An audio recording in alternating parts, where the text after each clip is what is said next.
గత ప్రభుత్వంలో పనిచేసినటువంటి టీటీడీలోని అధికారులు ఇప్పటికీ కూడా అదే ప్రాంతాల్లో అదే స్టేటస్లో కూడా పనిచేస్తున్న పరిస్థితి. వాళ్ళ వల్లే ఈ అవినీతి కుంభకోణాలు ఏది కూడా వెలుగులోకి రాకపోవడం, ఏదైతే ఒక విచారణ పేరుతో కూడా జాప్యం జరుగుతుందని చెప్పి కూడా భక్తులు అనుకున్నారు. ఇది ఖచ్చితంగా దీంట్లో వాస్తవం ఉంది. గతంలో పనిచేసినటువంటి ప్రభుత్వంలో ఉన్నటువంటి అధికారులు కొందరు ఇంకా టీటీడీలు ఉన్నారు కాబట్టి ఇంకా దానికి సంస్థలో కొన్ని లోటుపాట్లు బయట రాకుండా కాపాడుతున్నారని చెప్పారు. నేను ఈఓ గారికి చైర్మన్ గారికి చెప్పాము. అప్పుడు పనిచేసినట్టు అందరినీ ఖచ్చితంగా మేము బదిలీ చేస్తున్నాం. ముఖ్యమంత్రి గారు కూడా దృష్టికి తీసుకెళ్తే వారు కూడా బదిలీ చేయమని చెప్పారు. తొందరలోనే మార్పులు ఉంటాయి. జరగబోయే పాలక మండలి ఈ అంశంపైన ఖచ్చితంగా రేపు జరగబోయే ధర్మకర్తల మండలి సమావేశంలో దీని మీద నేను ఖచ్చితంగా చర్చిస్తాను.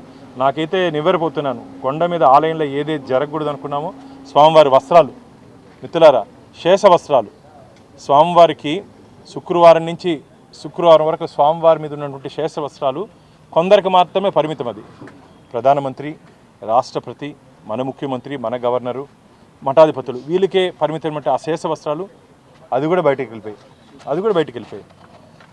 పరకామణిలో స్వామివారి హుండీలో డబ్బులు 100 కోట్ల రూపాయలు బయటికి వెళ్ళిపోయింది. తులాభారంలో బయటికి వెళ్ళిపోయింది. ఏం జరిగింది ఇక్కడ? నెయ్యి లడ్లు అక్కడ కల్తీ జరిగింది.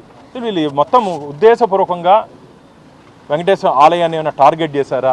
ఎందుకంటే కలియుగ ప్రత్యక్ష దైవం ఈరోజు స్పిరిచువల్ క్యాపిటల్, అది హిందువులకు ఆధ్యాత్మిక రాజధాని. అక్కడ దెబ్బ కొడితే వాళ్ళు ఏమైనా లబ్ధి పొందుతారని ఏమైనా ఆలోచించారేమో నాకు తెలీదు. కాబట్టి దీని మీద లోతుగా విచారణ జరిగితే వాస్తవాలు బయటకు వస్తాయి.